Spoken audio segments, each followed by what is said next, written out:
Появление камина в городской квартире – это своего рода театральный жест. Камин абсолютно безопасен. Топка искусственного очага работает на обычной воде. Подключив камин к электропитанию, можно наслаждаться мистическим видом живого огня. Реалистичность пламени подчеркивает классический портал с изящными элементами декора цвета слоновой кости. Такое обрамление камина добавляет не только благородство интерьеру, но и служит стилистической связкой. Таким образом, камин, дверь и рабочее место образуют некий классический треугольник в шестиграннике постмодернизма. Чтобы сохранить таинственность джунглей, дизайнер Тина Наледина решила устроить так называемые островки света.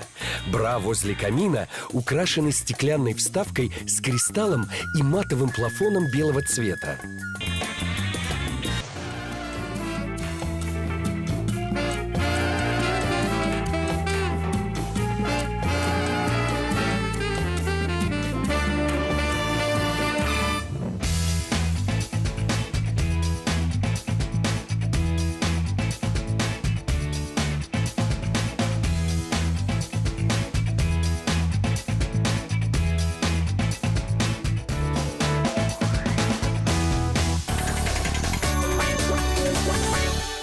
Камин настоящий? Нет.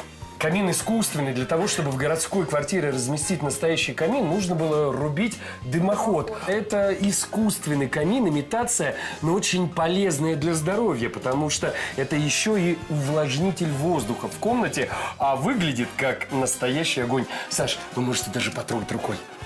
В нашей квартире, причем очень важный вот этот увлажнитель, потому что зимой особенно часто очень сильно греет батареи, и воздух очень сухой, поэтому, я думаю, очень отличное решение.